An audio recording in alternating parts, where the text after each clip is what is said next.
Hello, everyone. Happy Friday. Hopefully, we're all going to have a great weekend. It's getting a little bit chilly, or at least it's starting to be fall, autumn. And I started thinking about standards. So, even when I do not have a guitar in my hand, or even in the car right now, um, I am thinking about music. And I thought I'd make this short video about standards. Goes without saying that standards are very, very important. It's important to learn the standards. But and this is the big but, standards can actually be a crutch in terms of your learning development. So, as jazz musicians, one of the things that we're taught, or anybody who loves jazz music, is what are the big standards. So you go through like Autumn Leaves, All the Things You Are, Blue Bossa, Cherokee, all of that stuff. So you spend a lot of time, an enormous number of time, and energy learning these standards, and specifically how to play over the standards, the chord progressions, the harmony. And at the end of the day, sometimes that holds you back. And by that I mean there are so many rules that you end up learning, and then you sort of try to figure out, hey, I like this guy and I'm listening to him. He broke that rule, or she broke that rule, and you're like, this doesn't really follow all of the harmony rules or the chord substitution rules. And so what ends up happening when you learn a lot of standards, they can actually hold you back because they sort of box you in into this way of thinking. By way of example, you think about a 2-5-1 chord progression, and then you learn substitutions. So say in the key of C major, you have a 2-5-1, that's a D minor, a G7 to a C major 7. First thing we start learning is like, okay, I need to learn what key am I in. I'm in C, so I can play XYZ scales. Then what are the chords? You got these three chords. You learn chord substitutions, right? And then you learn how to reharmonize some lines and things of that nature. What you're doing at that stage is you're not really playing the song as much as you're writing your own music. And we may call it improvisation, but at the end of the day, that is what you're doing. Okay.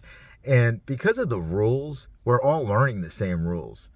And so you've got, if there's 10 people playing this song, 75% of them are going to play the same way. They really are, because they learn the same rules, the same chords that you're going to substitute the thing for, the same scales you're going to play over.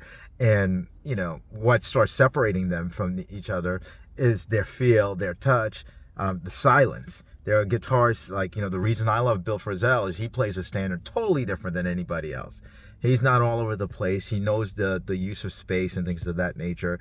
And so when you learn these standards, try to appreciate your own originality and individuality. Learn the rules, but learn them sometimes to break them and to express yourself. This channel is not devoted to playing over standards or things of that nature. There are enough people out there on YouTube and teachers that's their job. That's what they do. One of the things I like to do is freedom of expression. There are obviously some standards that I like, and it's not noodling. I hate that word sometimes. It may seem like that. Oh, to you it may be noodling because I didn't follow that structure of the song. But I could play it straight if that's what I want to do. And most guitarists or most people who study some music can do that. I'm trying to find my voice, period. You should try to find your voice as well. So don't think about just chord substitutions. Think about movement. The guitar is about this. It's about what the listener hears. And so I'm not thinking about a 2-5-1 when I'm playing. I'm thinking about the emotion and whether I'm in a happy mood, a sad mood, or somewhere in between.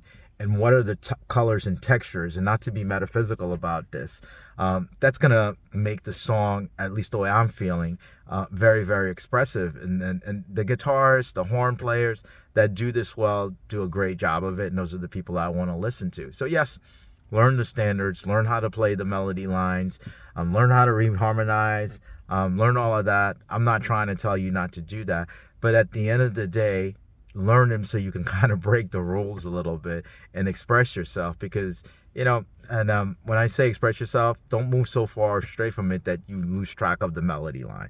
That is not what I am espousing here.